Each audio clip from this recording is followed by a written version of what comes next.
ये खबर पारुल यूनिवर्सिटी द्वारा प्रस्तुत की गई है। ट्रंप को सुप्रीम कोर्ट से डबल झटका, अधिकारों की लड़ाई में कौन जीता?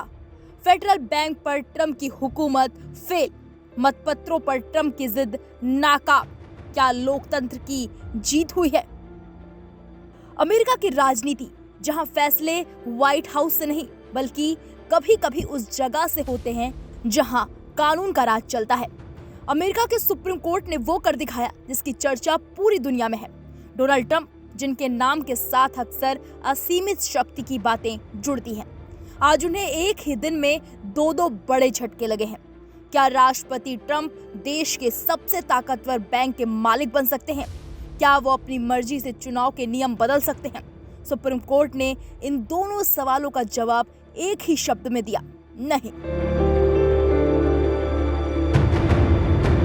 कहानी शुरू होती है फेडरल रिजर्व यानी अमेरिका के केंद्रीय बैंक से। ट्रंप साहब चाहते थे कि लिसा कुक को बर्खास्त कर दिया जाए। सबसे पहले आपको बता देते हैं कि कौन है लिसा कुक।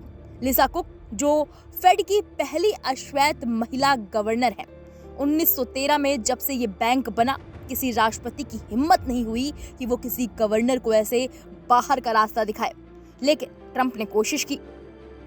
क्यों?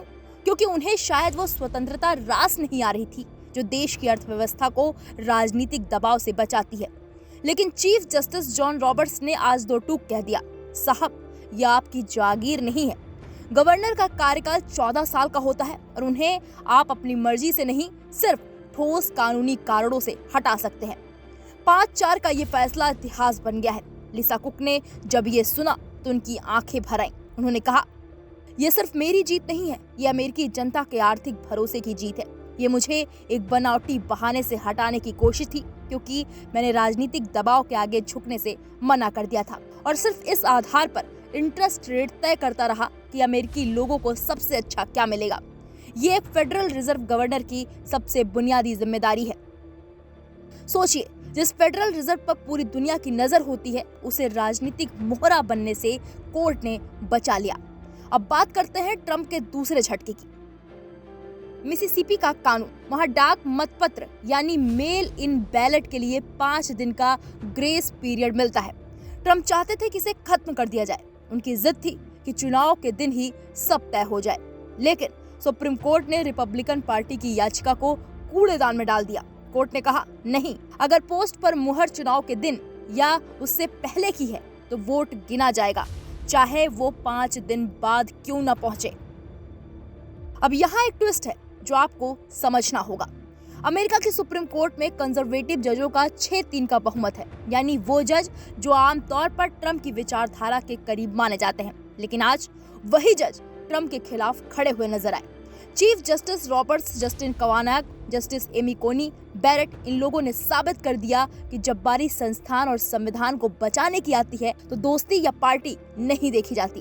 तो क्या ट्रंप का असीमित शक्ति वाला सपना चकनाचूर हो गया? क्या ये अमेरिकी लोकतंत्र की सबसे बड़ी जीत है? आज के फैसले ने बस एक बात साफ कर दी है, अमेरिका में राष्ट्रपति चाहे कोई भी हो, लेकिन संविधान के ऊपर कोई नहीं है। ट्रंप परेशान है, जवाबी कार्रवाई की धमकी दे रहे हैं, लेकिन कानून के गलियारे में आज जो गूंज सुनाई दी है वो ये है कि संस्थाएं बिकती नहीं, संस्थाएं झुकती नहीं।